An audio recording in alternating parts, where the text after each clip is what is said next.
try to give every show I watch a fair chance to prove to me that it is worth my time, but every once in a while, a show will come along that makes me want to instantly drop it after the first episode. This was the case with Demon Slayer. The first episode was such an eye-roll-inducing, frustrating, terror of an experience that I could not help but stop watching after episode 1. And before you run to the comments saying, "You didn't give it a fair chance," I watched the first episode 4 different times over the course of 3 years, and every so often I would think to myself, man, everyone recommends I watch Demon Slayer. Maybe I should try the first season again. I'm sure I'll like it this time. And every single time I failed to continue after the first episode because it made me that annoyed. So here is a detailed explanation as to why I could never continue Demon Slayer after episode 1. Before even getting a minute into the first episode, Demon Slayer took me aback with its ugly aesthetic. The episode opens up on a first-person shot of the main character, Tanjiro, walking through a dimly lit forest of crunchy CGI snow. Tanjiro himself is animated in a regular 2D style and looks quite jarring against the CGI landscape. For the record, I do not have a problem with CGI in and of itself. It can be done very well and even enhance your narrative, like in Beastars or the Spider-Verse movies, and I could make another video explaining this in its entirety. However, the first shot of your show being a CGI landscape that fails to match the characters in the world already leaves a bad taste in my mouth. After all, I care about the way the visuals portray the narrative. This brings me to the next issue. The character designs do not look like they belong in the world they live in. The overdone, often brightly colored characters just look poorly edited and superimposed over drab, dreary, and sometimes CGI backgrounds. This is due to the difference in color saturation between the characters and the backgrounds. Tanjiro and Nezuko are drawn in colors that are much more saturated compared to the colors in the background art. This looks unnatural and makes it seem like these characters do not belong in this setting. Literally basic color theory. The CGI background art coupled with the 2D animated characters only adds to the unpleasant aesthetic, as the characters do not even look like they belong in the setting at all. I searched up some more Demon Slayer characters that appear after episode 1 to see if it gets any better, and oh god, it gets way worse. The coloration of these character designs ruins the atmosphere overall when there is too big of a contrast. All of this makes it seem like these characters do not belong in a Taisho era inspired dark fantasy world other than through the style of clothing they are wearing. In fact, there are plenty of other anime set in fantastical versions of other historical periods in Japan that are brightly colored, and the characters look equally as fitting. Notice how the saturation and art of the characters in background actually match compared to Demon Slayer? Okay, maybe I'm being too pedantic, but I digress. Speaking of clothes, the clothing in Demon Slayer is a big disappointment for me. While I like the fact that the clothing is inspired by the Eastern and Western cross-cultural influences of Taisho-era Japan where the story is set, I do not think the clothing is very attractive or practical. For instance, I appreciate the cultural significance of Tanjiro's kimono pattern. It's based off of the Ichimatsu pattern that was popularized by the famous kabuki actor Ichimatsu Sadogawa, and it represents familial and business longevity. However, the green checkered pattern with the maroon hair, magenta eyes, blue scarf, off-white clothes underneath, beige shoes, etc., does not cohesively work together.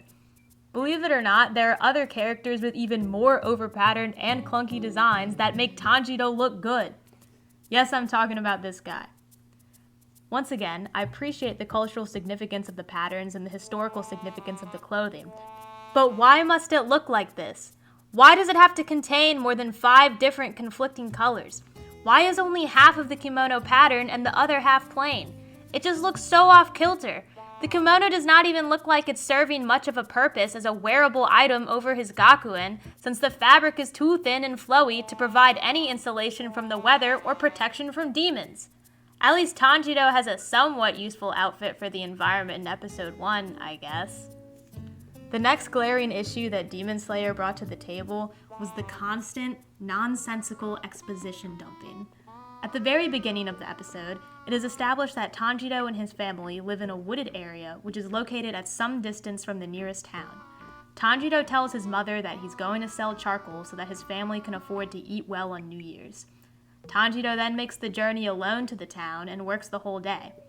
On the way back, nighttime has come and some random old man character that we just met suddenly explains to Tanjiro that he should stay with him overnight because it's dangerous in the woods with the demons running amok.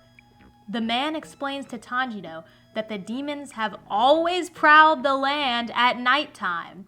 And apparently Tanjiro is completely unaware of this or any danger that could happen to his family. So let me get this straight. Tanjiro has seemingly been living in the demon-infested land in a dangerous rural part of the woods for however long. Long enough, I guess, to have a home, a relationship with the local townspeople, a job, and did not know of the demon's existence until just now. Some random character we just met had to dump all of this lore onto him, onto this character that has had an established life in a demon-infested area. Sorry, but this show has not suspended my disbelief. How could Tanjiro possibly not know that demons were a problem in the world while he lives in a rural area far from neighbors and leaves his family alone to work in the town? Not to mention the fact that Tanjiro has a relationship with the townspeople. Are you telling me not a single person in the town knows that demons are a problem? Out of curiosity, I looked up how long demons have existed in Demon Slayer's universe, and oh my god, it's 1,000 years! There is no possible way an entire village does not know demons exist, and that Tanjiro doesn't know demons exist. That's crazy. I actually couldn't believe this, and thought that maybe I had missed something in the dialogue. So I went back and rewatched the episode, did some Googling, and even consulted ChatGPT. And all I found was that apparently demons are merely legends and folklore that some people talk about and most people don't believe. I'm sorry, but I find this logic shaky as fuck. If random families were dying brutal deaths across the land, and more of these monsters were popping up because they must reproduce somehow, wouldn't more people know of their existence? Even if they didn't refer to them as demons or monsters or whatnot, wouldn't there be some other term to describe these random mass murders that have been happening for 1,000 years? Someone on Reddit said that if they're all dead, no one is alive to tell the story. But wouldn't people find the bodies? At the very least, rumors would start about some kind of rabid animal disease, or maybe some crime organization was committing these murders. But no, people are just that dumb in Demon Slayer's world. Also, apparently Tanjiro heard stories about demons from his grandmother and still chose not to believe her. I get not believing folk stories or old wives' tales, but there are literal mass murders that are happening and have been happening for 1,000 years, and you're telling me no one at least talks about or speculates what the problem is except for a few people? That's just dumb writing. No way around that. Wow, big shocker. The next thing that happens is Tanjiro finds his family has been mauled to death by a demon. Who would have seen that coming? The soundtrack fades into this super basic, uninspired string section that I guess is supposed to sound sad and emotional. Nezuko!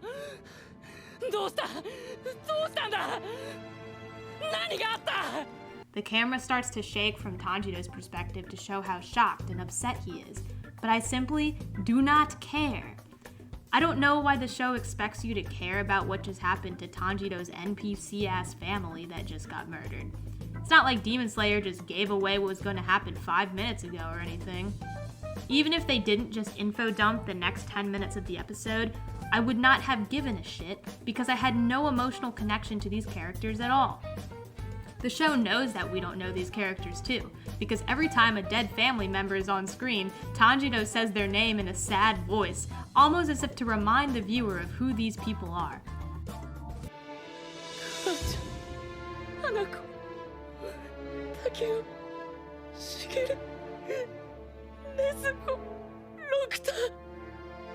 If anything, I just feel frustrated because Tanjiro should have known that the demons could kill his family.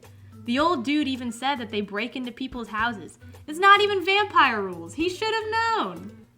Okay, then they establish that the sister, Nezuko, is a demon now. They meet Mr. Demon Slayer man Giyu, who wants to kill Nezuko because she's a demon and that's what he does for a living. but he didn't make it to the location on time to kill the demon that was going to kill Tanjiro's family. Okay, I know I already talked about how this character was ugly, but might I re-emphasize, this man is ugly. His hair is not even drawn to the same scale in different shots. The proportions do not match the size of his head. Anyways, he starts to just explain rules about demons and how humans can become demons and all that stuff, but then he just begins explaining Tanjiro's entire character to us for no apparent reason. Why does he have to tell us all this when, 1, we just saw what happened to him, and 2, can tell he's upset based on the fact that he's shaking, pleading, and crying? Just when I thought the over-explaining was going too far, they continue with it. Giyu has to explain exactly how Tanjiro threw the hatchet at him. What could have been a kind of emotional or cool moment was ruined because the whole thing had to be explained to us through the dialogue. Man, this show must think the viewer's stupid. Now seems like a good moment to criticize the dialogue. Demon Slayer's dialogue is painfully immature. It sounds like something I would have written in 5th grade for a shitty Wattpad fanfiction. The writing is so unnatural, and the entire episode is just one big fourth wall break. Characters will literally explain entire chunks of dialogue directly to the audience. Like, who is this for? The characters are not delivering any introspective or groundbreaking information anyways. The writing sounds like it is an actual direct aside to the audience. Characters are not making believable natural commentary to each other. It's extra frustrating because it is so easy to fix so many of these scenes to make it actually good. For instance, instead of Giyu explaining word for word how the hatchet almost hit him, he could have asked himself a question like, was the rock a diversion to throw the hatchet at me? This is not even that great of a change to the writing, but it's way better than explaining every little action that happens to the viewer. Another example would be the way Giyu responds to Tanjiro's pleading to spare his sister's life. Instead of Giyu directly telling Tanjiro he does not respect him after letting Tanjiro cry and explain himself, Giyu could have easily just cut Tanjiro off in his pleading to tell him that the demons will not give a shit about you or your sister, but he just lets him finish. Wouldn't someone who disrespects you not even give you the time of day to speak and explain yourself? This isn't a high school debate. This is supposed to be an argument between characters in a heated moment. Cut him off! Show your disrespect through the way you talk. Tanjiro was also so far away from Giyu. His desperation would have been way more palpable if he was at least somewhat closer and groveling at Giyu's feet. Tanjiro also could have had snappy and violent dialogue with Giyu to make the scene more stressful and give it actual atmosphere. The stakes just aren't there. Anyways, Giyu expresses that maybe Tanjiro and his sister are different and can break the curse, so he recommends they go see some guy about it. They bury their parents and start the journey, and we're back with the ugly CGI snow and trees, and then the episode finally ends. I don't really have much to say about the ending of the episode since the show didn't get me to care for the last 20 minutes. Besides the glaring writing issues and aesthetic, I also was not drawn to any of the characters. Tanjiro is just a copy-paste nice guy, I guess. There's nothing intriguing about him. He loves his family, he works hard, and that's about it. Maybe his naivete could be considered a character flaw, but I mean, that would apparently be the flaw of nearly every person living in Demon Slayer's world, since no one knows about the existence of demons. Also, this isn't to say you can't have super lawful good and righteous characters that are interesting, as plenty of other shows do. But Demon Slayer failed to make Tanjiro interesting for me. Nezuko does not get a moment to shine at all outside of showing that she's different than other demons, but this is annoying because we kind of just have to take it at face value.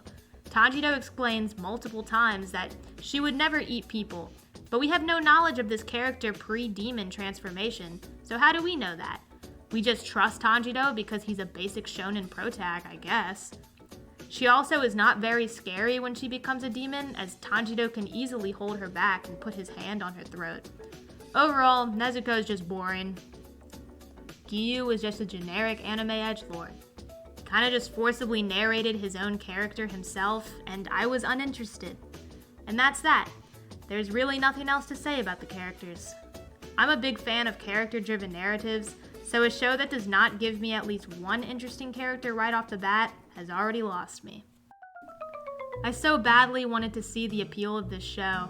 It's one of the biggest shows in the world right now. Most of my friends love it, and the animation does get pretty cool later on in the series. But unfortunately, I'm not sure I will ever see the appeal of Demon Slayer, let alone be able to get past the first episode.